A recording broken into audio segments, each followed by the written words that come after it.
Honorable Assalé Timoko Antoine, Oui. vous êtes un homme politique, vous êtes juriste de formation et journaliste.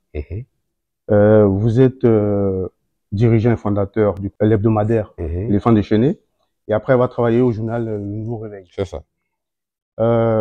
Vous êtes actuellement le député maire de la commune de Tiasalé. C'est ça. Et vous êtes aujourd'hui le président du mouvement Aujourd'hui et Demain pour la Côte d'Ivoire, ADCI. Et vous êtes candidat à l'élection présidentielle de Côte d'Ivoire d'octobre 2025. Donc, notre chaîne télé Forol et notre média Abidjan pour tous vous reçoit aujourd'hui à Paris. Alors, nous allons balayer l'actualité ensemble et votre vision et votre programme. Est-ce que vous êtes d'accord déjà avec cette biographie que je viens de vous faire? Oui, et je suis d'accord avec cette biographie sur les éléments qui ont été cités. Dites-moi, honorable et président de l'ADCI, quel est votre avis sur ceux qui disent ou qui vous présentent plus comme un activiste plutôt qu'un homme politique? Alors, chacun est libre de faire de développer son opinion par rapport à Assalé Timoko. Moi, je me considère comme journaliste d'investigation et je me considère aussi comme élu de la nation. Les deux casquettes ne sont pas antinomiques, ne sont pas contraires à la loi. Et donc, j'aime bien cette définition plutôt que activiste simplement, qui est un peu réducteur. Très bien. On vous a quand même vu assez dynamique, assez actif dans le dossier des terrains usurpés avec l'affaire Comé. Donc, je pense qu'ils n'ont pas forcément tort. Ah non, non, non. Aujourd'hui, tout acteur politique peut utiliser les médias, j'allais dire modernes, les réseaux sociaux, comme votre média également, pour porter un message. Je suis député, ma vocation est de défendre les intérêts des Ivoiriens. Et donc, tous les canaux que je peux utiliser pour défendre la cause des Ivoiriens, eh bien, je les utilise sans que cela me soit reproché comme quelque chose de négatif. Entrons dans le vif du sujet. Alors, vous êtes président de l'ADCI. Comment définirez-vous votre ligne politique? Ben, écoutez, s'il y avait une ligne politique à définir, la dirais simplement que c'est la politique maintenant pour les Ivoiriens. C'est-à-dire que nous avons pour objectif de réinventer la politique et de mettre les Ivoiriens au cœur du village. Donc, l'expression, c'est de ramener l'église au cœur du village, ramener la mosquée au cœur du village. Et donc, notre ligne politique, on ne la définit pas par rapport aux autres partis politiques. En Côte d'Ivoire, il y a ce clivage gauche-droite, c'est avec ceux qui sont au pouvoir sont les gens de droite, et ceux qui sont dans l'opposition par rapport à Babo Roland et son PRCI sont des gens de gauche. Vous avez le PDCI qui est aussi un peu du centre droit. Nous nous définissons comme des Ivoiriens. Donc vous positionnez comme dans une logique de rupture. Ben, totalement. Totalement. Nous arrivons dans une logique de rupture totale, de réinvention totalement de la façon de faire la politique en Côte d'Ivoire pour que les Ivoiriens comprennent que leurs acteurs politiques sont à leur service et non le contraire. Et dans ce cas, on va donc vous poser la question, quel est votre regard sur la situation actuelle, la situation politique actuelle de la Côte d'Ivoire, de ce pays-là, que vous voulez reconfigurer? Oui, d'un point de vue schématique, la situation en Côte d'Ivoire n'est pas très bonne. La Côte d'Ivoire se prend comme une sorte de marmite Tchibou, avec un couvercle qui est trop lourd, qui est posé dessus, mais qui risque de sauter à tout moment. Et donc, nous avons pour projet de décrisper cette atmosphère-là, avec des acteurs politiques qui sont plus portés sur ce qui concerne les Ivoiriens, plutôt qu'à défendre des carrières politiques. Donc, la situation politique en Côte d'Ivoire, c'est un peu le calme avant la tempête. Et donc, il appartient à chacun de nous de d'œuvrer à désamorcer ce qui se profile à l'horizon et qui inquiète beaucoup d'Ivoiriens. Dans ce contexte-là, quels seront selon vous les 3 grands défis à relever si l'ADCI était élue à la tête de la Côte d'Ivoire? Ben écoutez, l'un des défis essentiels à relever, c'est nous, comme on le dit, c'est de transformer la gouvernance. Notre pays a fait beaucoup d'efforts en termes de construction d'infrastructures, en termes de réforme administrative. Aujourd'hui, le premier défi que nous pourrons essayer de relever, c'est le défi de la gouvernance. Et donc, remettre tout à plat. La corruption a atteint des sommets dans notre pays. C'est vrai qu'avec les institutions qu'on a créées comme la haute autorité de la bonne gouvernance, le pôle pénal et financier, on a gagné quelques points en termes de perception de la corruption. Mais dans les faits, la corruption a atteint un niveau extrêmement élevé dans notre pays. Et donc, il faut que nous redéfinissions cette société-là pour que nous sachions à quoi elle va nous servir et qu'est-ce que nous voulons bâtir avec cette société-là, avec quel type de citoyens. C'est un premier défi à relever. Donc, auditer pratiquement tout le système. Premier défi à relever. Le deuxième défi à relever, c'est de briser cette malédiction qui est le fonctionnement de la classe politique ivoirienne, qui depuis 30 ans a consisté à atomiser les Ivoiriens, à diviser les Ivoiriens en clans. Vous avez une population qui n'est plus homogène, vous avez un peuple maintenant qui est divisé en plusieurs parties. Vous avez un peuple du RDR, tendance RADP, vous avez un peuple du PDCI qui est lié un peu au centre, vous avez un peuple du PPACI qui est lié un peu à Babouran. Donc ces Ivoiriens se définissent non pas par rapport à leur pays, ils se définissent par rapport aux acteurs politiques. ADCI vient pour briser cela, pour mettre les Ivoiriens dans la même dynamique de perception de leur pays. Donc, pour reconstruire le sentiment d'appartenance à une cause commune qu'est la Côte d'Ivoire. Ce que nous appelons bâtir la nation. C'est un défi que nous voulons relever. Enfin, le défi des élections transparentes. Comment faire pour recréer cette confiance-là? Tout à l'heure, je disais à votre confrère que depuis 2010 jusqu'à aujourd'hui, 4,5 millions d'Ivoiriens sont plus allés aux urnes. C'est, d'un point de vue démocratique, une catastrophe. Comment reconstruire la confiance? Comment réformer les institutions, notamment l'appareil qui organise les élections, pour que dans 5 ans, les Ivoiriens aient confiance et s'inscrivent encore dans la participation citoyenne pour développer le pays. Voilà des défis que nous voulons relever si demain nous avons le pouvoir d'État en main. Et qu'est-ce que vous pensez alors donc de ceux qui vont dire ou qui pensent que vous n'avez pas l'expérience d'un homme d'État pour relever ces défis? Mais il n'y a pas une école où on va apprendre à diriger des hommes, ou pas une école où on apprend à faire la politique sur le terrain. Quelqu'un qui est élu maire, qui dirige une collectivité, qui est réélu maire et qui est député à l'Assemblée nationale, est quelqu'un qui connaît les réalités de son pays. Vous savez, c'est pas parce qu'on est le meilleur chirurgien d'un hôpital qu'on peut être forcément le meilleur administrateur de l'hôpital en question. Il n'y a pas vraiment de rapport entre les deux choses. Et donc, nous pensons que chaque jour, on apprend à gouverner. Chaque jour, on apprend à connaître un pays. Chaque jour, on apprend à proposer des solutions. Et il faut avoir d'abord l'appareil pour pouvoir le faire. Alors, un maire agit sur un territoire qui est réduit, mais un maire a les mêmes fonctions qu'un chef d'État. C'est pratiquement les mêmes fonctions. Sauf qu'il y a un qui les gère à l'échelle locale et l'autre les gère à l'échelle nationale, avec des moyens qui sont totalement différents. Et donc, nous nous apprenons chaque jour et nous pensons que demain, si nous voulons diriger la Côte d'Ivoire, on ne viendra pas dans un monde totalement inconnu, mais on viendra sur un territoire que nous maîtrisons déjà en tant qu'acteur du développement local.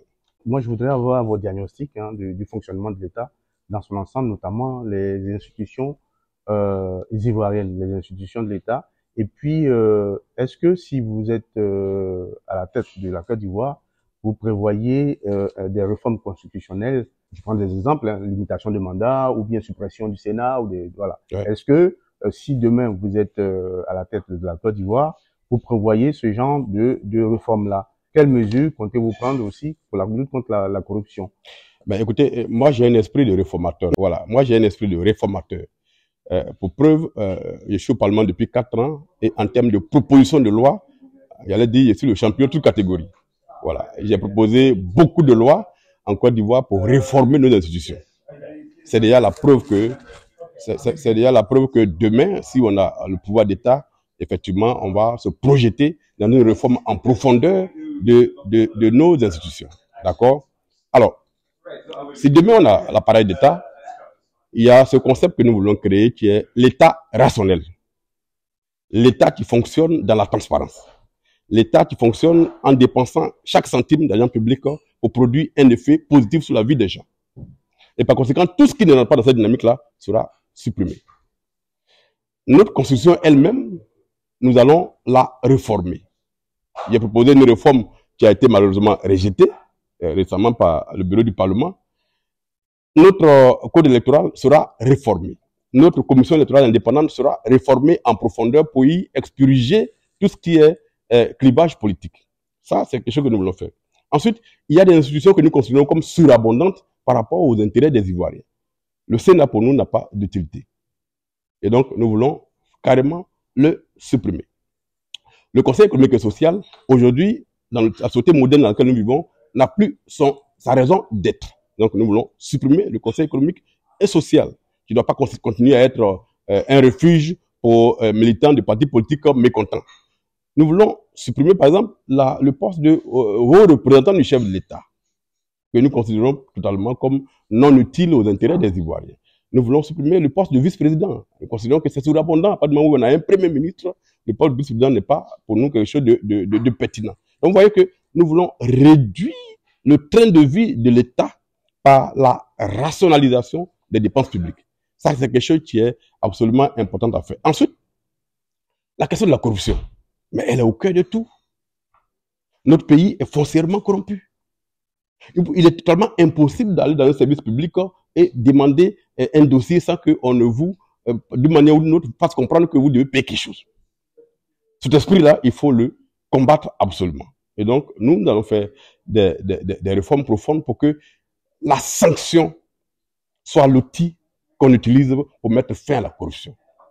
Tous les pays au monde, en tout cas ceux qui s'en sortent aujourd'hui, sont passés par la case corruption. Même à un moment donné, ils ont dit, ça suffit, on met de l'ordre et on sanctionne. On rentre de plein pied dans la question de l'impunité. Il faut que la loi, qui est l'outil de gouvernance, soit la même pour tous. Il faut que ceux qui prennent des libertés avec les ressources publiques, ceux qui prennent des libertés avec les lois, soient sanctionnés et que les appareils d'État, les appareils, j'allais dire, politiques, ne soient pas au-dessus de nos lois. C'est pour nous des éléments importants. Donc, réformer en profondeur la société pour que les gens comprennent dès le bas âge que ce que l'État attend d'eux, c'est d'apprendre, se former et devenir des citoyens modèles qui agissent dans l'intérêt commun de tous. Il faut que les Ivoiriens comprennent que les acteurs politiques ne sont pas au-dessus d'eux et qu'ils doivent être dans l'exemplarité. Que toute faute commise par un acteur politique doit être sanctionnée de telle sorte que ça serve de leçon au peuple lui-même. Sinon, nous sommes dans une société de défiance aujourd'hui, où les Ivoiriens n'ont plus confiance, ou même ils ont même peur de leur système judiciaire, ce qui n'est pas de nature à libérer le génie dans chacun de nous par rapport au système d'évaluation et de compétences. C'est le combat que nous voulons mener. Parlons d'économie et de développement. Quelle est votre stratégie pour réduire le chômage? Puisqu'on sait qu'aujourd'hui, en Côte d'Ivoire, le chômage est galopant. Et il y a cette politique de gouvernance du pouvoir en place qui a créé des classes. Donc, vous avez des gens qui sont extrêmement riches et des gens qui sont extrêmement pauvres. Et les indices sont très mauvais en termes d'IDH. Oui, IDH, oui. Donc, quelle est votre stratégie pour réduire le chômage et en particulier pour les jeunes diplômés? Alors, le premier levier qu'on peut utiliser en matière de lutte contre le chômage, c'est de créer une économie qui soit portée par les nationaux. C'est très important. Ce n'est pas l'État qui crée la richesse. L'État met en place les mécanismes juridiques, les mécanismes fiscaux pour que les opérateurs privés prospèrent. Ce dans quoi nous sommes aujourd'hui, c'est une économie totalement extravertie qui est contrôlée par des capitaux non nationaux. Vous avez un PIB qui est produit à 80% par des sociétés multinationales étrangères. Donc, les Ivoiriens ne contrôlent l'économie que pratiquement à 20%. Une telle situation économique est une fragilité qui ne peut en aucune manière créer une croissance durable, puisque en cas de crise forte à l'extérieur international, le contre-coup pour notre économie va tout de suite arriver. Donc, il y a cette nécessité qu'il y a de se réapproprier la dynamique économique, d'avoir un pays dont l'économie est contrôlée majoritairement par les nationaux. Aucune économie au monde contrôlée par les non-nationaux ne peut créer de vraies richesses. Parce que même les infrastructures que vous réalisez, les marchés sont entre les mains de multinationales qui ne réinvestissent pas forcément les bénéfices localement. Ils les réinvestissent dans les pays auxquels ils sont rattachés.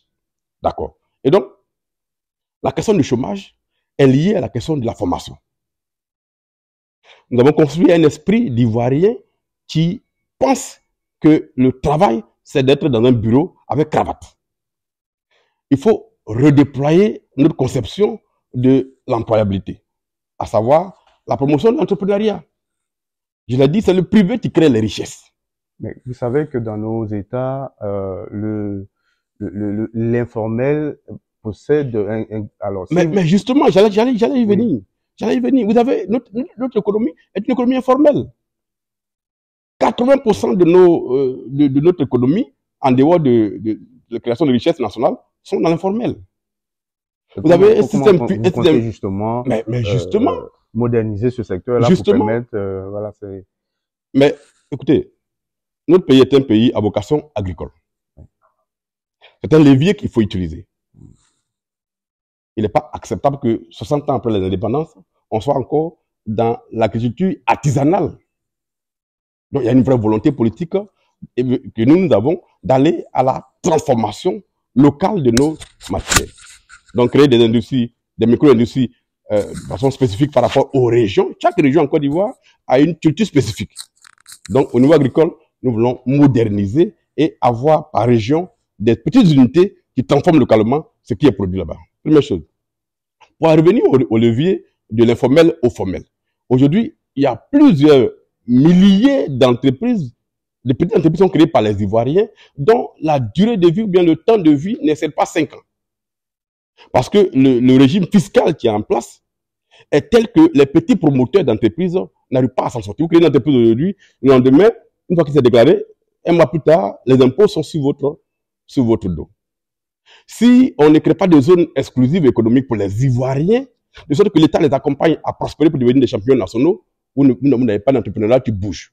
Et donc, il y a la nécessité de faire en sorte que les Ivoiriens sortent de l'informel pour aller dans le volet formel de l'économie. Parce que le système est tel que les gens ont peur de sortir de l'informel.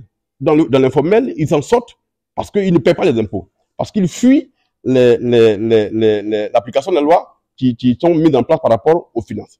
Donc, faire en sorte qu'il y ait un code d'investissement qui soit tellement élastique pour les Ivoiriens que les gens trouvent plus à gagner de sortir de l'informel que de rester dans l'informel.